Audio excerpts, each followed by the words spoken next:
মাটিতে শোয়ায় বাঁশের মধ্যে ডলা দেয়। ও ভাই ওই ভাই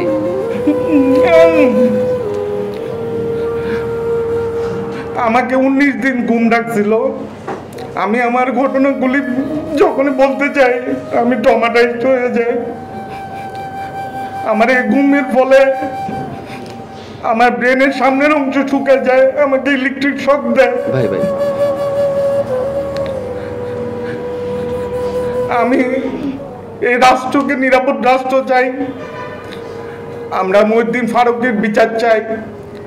আমাকে নিয়ে যাওয়া হয় একটা জায়গাতে, ওইখানে আমি সর্বপ্রথম রাত 10টা কি 11টার দিকে আমাকে কোনো কথাবার্তা নেই,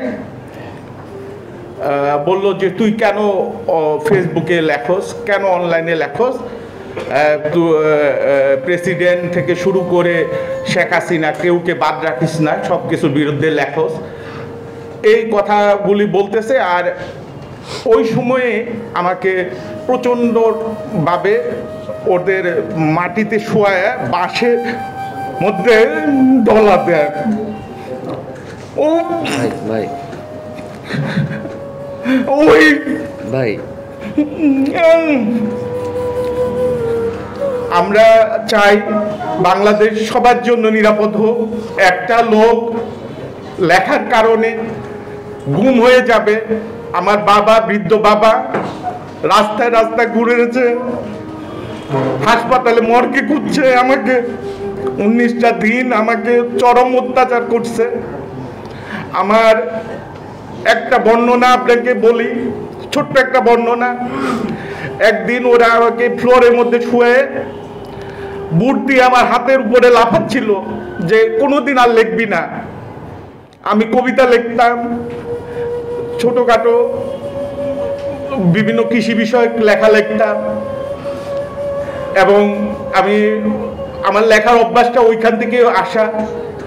একটা সময় জাতীয়বাদী প্ল্যাটফর্মে গয়নায় ব্লগিং এবং ফেসবুকে লেখি। ওই সময়টা তারা এমনভাবে আমার হাতটা করে, আমি প্রায় 6 মাস আবার নিজ হাতে খেতে পারি নাই। আমি একটু ইন্টারাপ্ট করি, কারণ এই জন্য ইন্টারাপ্ট করতেছি, কারণ ফসিল ভাই যে বর্ণনা দিলেন যে ওনার হাতে বুট দিয়ে পালানো হয়েছে, তো এটা তো আসলে 2018 সালের ঘটনা। কিন্তু তো এখন এটা আমাদের পক্ষে কিন্তু প্রমাণ করা সম্ভব না। কিন্তু ওনাকে যখন কারাগারে নিচ্ছে তখন কিন্তু আমরা ওনাকে খাইয়ে দিচ্ছি, উনি খেতে পারতো না। এভাবে ইলেকট্রিক শকগুলি খুব খারাপ ছিল। প্যারাক জুতো খরম ছিল, ওর দিয়ে হাঁটতে হইতো।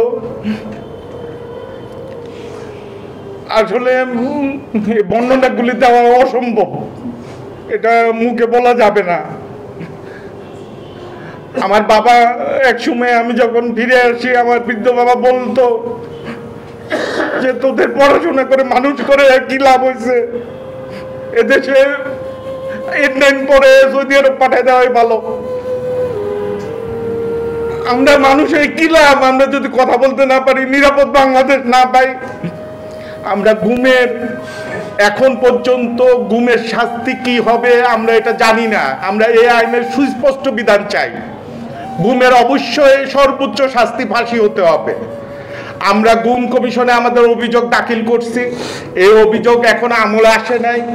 গুমের কমিশন অল্প কিছু লোক দিয়ে কার্যক্রম চালু করছে, ভাবা হয়েছিল যে অল্প হয়তো কিছু মানুষ, কিন্তু যতদূর জানতে পারি যে এখানে প্রায় 3000-এর বেশি অভিযোগ আসছে। এত অল্প লোকবল দিয়ে তারা হয়তো পেরে উঠতে পারতেছে না। কিন্তু আমরা চাই যে আমাদের বয়ানগুলি দ্রুত রেকর্ড করা হোক এবং আন্তর্জাতিক ট্রাইব্যুনালে মামলা যাতে আমরা সহজভাবে করতে পারি, সরকারি আইনি সহায়তা ট্রান্সপোর্ট গঠন করা হোক। আমরা এই মামলাগুলি করতে গেলে অনেক সময় দেখা যাচ্ছে বিভিন্ন আইনজীবী বা বিভিন্ন পুলিশের মাধ্যমে আমরা যখন করতে যাই মামলা, আমরা তো ধরন বুঝি না মামলা দেখা গেছে এগুলি বিভিন্ন খুব হালকা মামলা হয়ে যায়। এজন্য আইনি সহায়তাটা আমরা চাচ্ছি। এবং সেই সাথে আমি মহিউদ্দিন ফারুকী অবশ্যই অবশ্যই সর্বোচ্চ শাস্তি বিচার দাবি করতেছে।